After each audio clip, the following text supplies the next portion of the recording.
یزید کی قبر کو کیوں اور کب کھولا گیا؟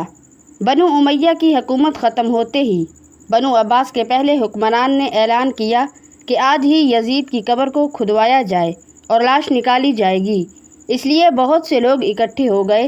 جب قبر کو کھولا گیا تو سب کی چیخیں نکل گئیں، کیونکہ قبر کے اندر یزید کی لاش۔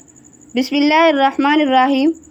ناظرین، آج اس ویڈیو میں ذکر کرنے والے ہیں اس واقعے کا کہ جب یزید کی قبر کو کھدوایا گیا۔ یزید کی قبر کس نے اور کب کھدوائی؟ یہ واقعہ یزید کی وفات کے کتنے سال بعد پیش آیا؟ اس کی قبر کو کب اور کس نیت کھولا گیا؟ ناظرین، آپ سے التماس کرتے ہیں کہ ساری معلومات کے لیے اس ویڈیو کو آخر تک ضرور دیکھیے گا۔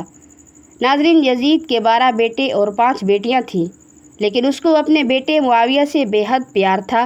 یہ یزید کا وہ واحد بیٹا تھا جس کی پیدائش پر اس نے پورے شام کو دلہن کی طرح سجا ڈالا اور اپنے اس بیٹے کا نام اپنے والد کے نام پر یعنی معاویہ رکھا۔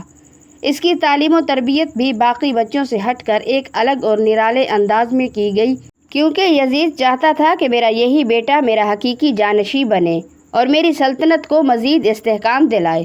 حکومت سنبھالتے ہی یزید نے اپنے دونوں بیٹوں خالد اور معاویہ کو اس وقت دنیا کے بہترین معلم یعنی شیخ عمر المخصوص کی درسگاہ میں بھیج دیا۔ معلم کو بھی بتا دیا کہ معاویہ بن یزید ہی یزید کا اصل اور حقیقی وارث ہے۔ چنانچہ یزید کے بیٹے معاویہ پر بے حد محنت کی گئی۔ اسی دوران سن 61 ہجری میں کربلا کا دلخراش اور پرسوز واقعہ پیش آ گیا، جو کہ معلم عمر المخصوص اہل بیت کی عظمت کو جانتے تھے، اس لیے انہیں اس واقعہ کا بے حد دکھ اور تکلیف ہوئی، تو انہوں نے اس واقعہ کا بدلہ لینے کے لیے ایک عجیب ہی طریقہ نکالا۔ معلم عمر المخصوص نے یزید کے دونوں بیٹوں یعنی خالد اور معاویہ کو عظمت اہل بیت سے خوب روشناس کرایا اور ان کے دلوں میں محبت اہل بیت کا بیج بو دیا۔ چنانچہ واقعہ کربلا کے پیش آنے کے بعد جگہ جگہ یزید کے خلاف بغاوت سر اٹھانے لگی اور آخر کربلا کے پرنم واقعہ کے تیسرے سال یعنی 683 عیسوی میں یزید اذیت ناک موت کا شکار ہوا، تو معاویہ ابن یزید محض 20 سال کی عمر میں تخت نشین ہوا۔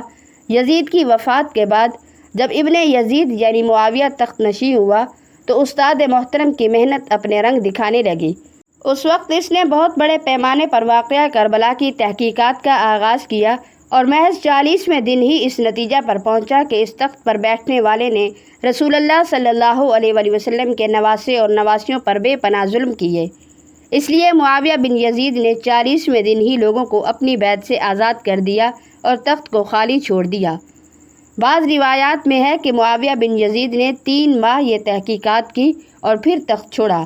ناظرین گرامی، آپ اندازہ کریں کہ 20 سال کی عمر کے جبکہ انسان اپنی جوانی کے عروج پر ہوتا ہے، یزید کا جانشین ہونا اور پوری اسلامی مملکت پر حکمرانی کرنا اپنی تمام جائز و ناجائز خواہشات کو پورے کرنے کے لیے بہترین موقع تھا۔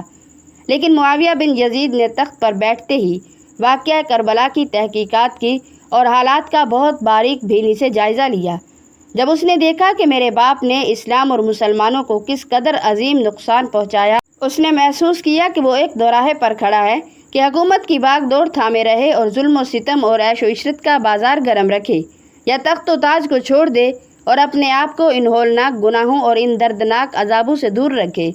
بالآخر اس نے فیصلہ کر ہی لیا کہ اس کا فیصلہ ان سچی تعلیمات اور اس ایمان کے طفیل ہی ممکن ہو جو اس کے رگوں میں شامل ہو چکا تھا۔ اس نے ایک عزم راسخ کے ساتھ حکومت کے عہدیداروں اور عوام کو مسجد میں جمع کیا اور پھر خود منبر پر جا بیٹھا۔ اس نے اپنی تقریر میں سب سے پہلے خدا کی حمد کی اور اس کے بعد رسول اللہ صلی اللہ علیہ وآلہ وسلم پر درود بھیجا، اور پھر وہ یوں کہنے لگا کہ میرے باپ یزید کو جب حکومت ملی تو وہ اپنے اعمال اور بد کرداری کی وجہ سے ہرگز اس کا اہل نہیں تھا، لیکن وہ بھی اس پر قابض رہا اور اس کا نفس اسے بدترین کاموں کی ترغیب دیتا رہا اور وہ اپنے برے کاموں پر بھی فخر کرتا تھا۔ میرے باپ نے اللہ کی حدود سے تجاوز کیا اور آل رسول صلی اللہ علیہ وآلہ وسلم پر بے پناہ ظلم ہونے دیے، اور آج یقیناً برزخ میں زیر ہوگا۔ یہ کہنے کے بعد معاویہ بن یزید رونے لگا اور تھوڑی دیر بعد دوبارہ یوں بولا، اے لوگو، میں تمہارے مظالم اور گناہوں کا بوجھ نہیں اٹھا سکتا اور نہ آل رسول صلی اللہ علیہ وآلہ وسلم کے قاتل اس منبر پر بیٹھ سکتا ہوں۔ میری خواہش تو یہ ہے کہ یہ منبر حضرت زین العابدین رضی اللہ تعالیٰ عنہ کے حوالے کر دیا جائے، یا پھر جس کو تم لوگ بہتر سمجھو وہ یہ منبر سنبھال لے، میں تم لوگوں کو اپنی بیعت سے آزاد کرتا ہوں۔ معاویہ بن یزید کے ان الفاظ نے لوگوں کے دلوں میں آگ لگا دی۔ پھر معاویہ بن یزید ممبر سے اتر آیا۔ اس کی ماں اور دیگر عزیز و اقارب آئے تو دیکھا کہ روئی جا رہا ہے، تو اس کی ماں نے کہا کہ کاش تم پیدا ہی نہ ہوتے اور میں تمہاری خبر نہ سنتی۔ اس نے کہا کہ خدا کی قسم میں بھی یہی چاہتا ہوں کہ اگر میرے خدا نے مجھے معاف نہ کیا تو میرے لیے برا ہو۔ اس کے بعد بنو امیہ نے اموی شہزادے مروان بن حکم کے ہاتھ پر بیعت کر لی اور اسے تخت پر بٹھا دیا۔ مروان نے حکومت سنبھالتے ہی اپنا دارالحکومت مستقل طور پر دمشق کو بنا لیا۔ بنو امیہ کو جب پتہ چلا کہ معاویہ بن یزید کے اس رویے کا ذمہ دار اس کے استاد ہیں تو انہوں نے فوری طور پر شیخ عمر المقصوص کو زندہ دفن کروا دیا۔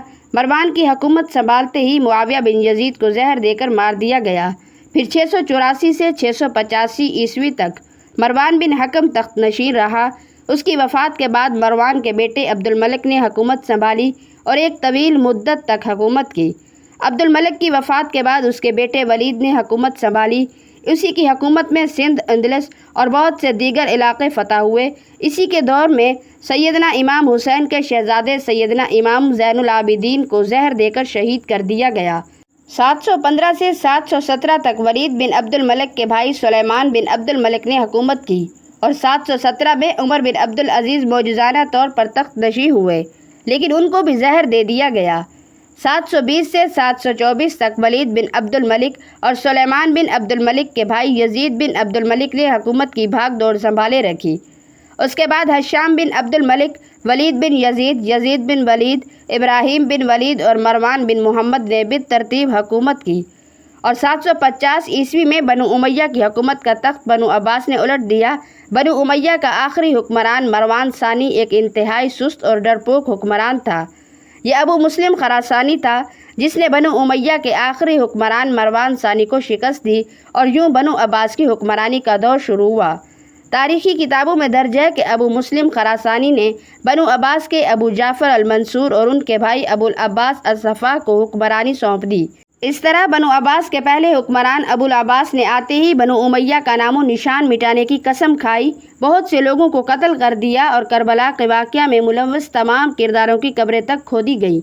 اسی طرح بنو عباس کے حکمران ابو العباس الصفا نے یزید کی قبر کھودنے کا بھی اعلان کیا اور یہ کام اس نے اپنی نگرانی میں کروایا اور تمام لوگوں کو کھلے عام دعوت دی۔ ہر کسی نے اس کی لاش دیکھی۔ لاش نکالنے کا مقصد یہ تھا کہ ابو العباس چاہتا تھا کہ یزید کی لاش سولی پر لٹکاؤں تاکہ سب لوگ عبرت حاصل کریں اور بنو عباس کی حکومت کو اہل بیت کے چاہنے والوں سے استحکام بھی مل جائے۔ چنانچہ یزید کی عبرت ناک موت کے 65 سال بعد حکمران ابو العباس نے اپنی نگرانی میں یزید کی قبر کو کھدوایا، لیکن جب قبر کو کھولا گیا تو سب لوگ یہ دیکھ کر حیران رہ گئے کہ اس میں لکڑیوں کی راکھ اور بدصورت کتے اور ایک اژدہا کے سوا کچھ نہ تھا۔ دعا ہے کہ اللہ تبارک و تعالی ہمیں شیطان کے شر سے محفوظ رکھے اور دین کی سمجھ عطا فرمائے، آمین ثم آمین۔ ناظرین، اللہ تعالیٰ کے 99 ناموں میں سے ایک نام کمنٹ باکس میں ضرور ٹائپ کریں۔